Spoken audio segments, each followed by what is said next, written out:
This is the most popular handheld on AliExpress. This is the R36s. And let's look at the specs first. So it has a 3.5-inch IPS screen of relatively good quality, and it has a resolution of 640 by 480. It has an RK3326 CPU and a battery life up to 6 hours. And I must say, I'm really pleasantly surprised by this device, because many games are already pre-installed. Emulation station is also pre-installed. Well, that's actually a software kit that allows you to choose the game that you want to play. It is very user-friendly. It has you can pick your game via a list, and when you select many of the games, it also shows the trailer of that game. So that's really impressive, especially for the price, because I only paid $31 for this, around $31. And it has this version has 128 gigabytes of an SD card inside of it. So, and it has a ton of games pre-installed. So if you look at the systems that are also available, it has several arcade systems on it.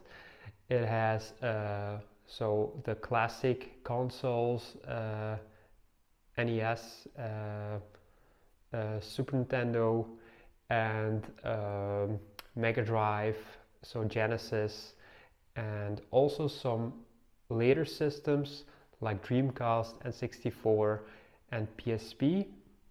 And you can comfortably play any game up to PlayStation 1 without any problems. If you go above that to N64, Dreamcast or PSP, some games will have a hard time to play, but I think still that you can play up to around 70-80% of the catalog of PSP and N64 and Dreamcast.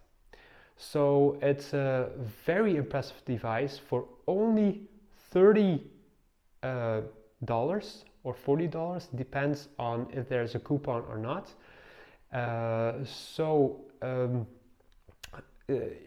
What can I say about this? Well, maybe I can show you a little bit. So let me just start this up. And if you look at the screen, you can see emulation station, and you can just go down and pick the system that you want to pick. So whatever system that you want to play. So let's see if we can select here one. So Genesis is selected, and let me just press A, and there you got all the games that it can play, and you can see an entire list with a little picture, and sometimes there's also even a trailer available. So it's actually a very user-friendly console, and I understand completely why it's one of the most sold devices on AliExpress. I actually bought it because I want to give it as a gift to someone who is sick at home, and well, I thought I'll unpack it and then I will pre-configure it for that person, and that way that person won't have any work.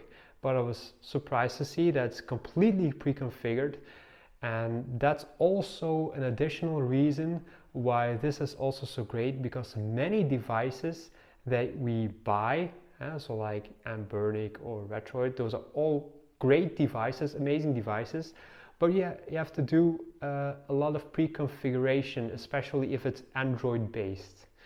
So this is really impressive.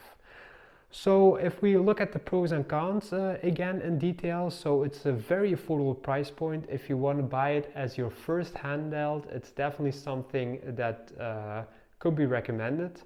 It has a lot of pre-installed games and consoles on it that you can just pick from without any work that you have. The quality of the screen is also very impressive for the price point. It has a decent battery life, and when you look at the buttons, so the D-pad and the buttons that you have and the sticks, they are of relatively good quality, so you can definitely play your games on it without any problems. So when you look at the back, so you can see it's actually like this. I expected it to be a little bit bulkier than it actually is, but the top side is kind of thin, and the lower side of the device is a little bit thicker, but it has the advantage that you can rest your fingers on the back for the back buttons, for the top buttons. Now the top buttons are really hard triggers, so it's not any analog triggers, so and it's kind of loud a little bit. Maybe that's a little bit of a downside, but let me see if you can hear it. So it has a little bit of a sound when you press it, but it does give away some impression of robustness when you press them. So again, let me continue. So if there are any cons besides the noisy back buttons, is that it might struggle with higher with newer consoles like the PSP, N64, Dreamcast, even though they're not really new. But of course, what do you expect for the price point? I think for this price, this is really an excellent device, and I don't think you can really go wrong. You can easily buy this, give this to a kid, and they can easily get started with it and play with it without doing anything much wrong. So the only thing that I had to figure out was so if you're in a game and you want to leave the game, you have to press the middle three buttons at the same time, and then maybe sometimes you have to press it twice to leave the game. So once you know that, you're actually pretty set to go, and you can just go ahead and play the games that you want. So I hope you enjoyed this video. So I would say please like it, subscribe it, and I hope to see you next time. I'm not sure if there's anything else I can say about this. Well, I don't think so. So bye bye, see you next time.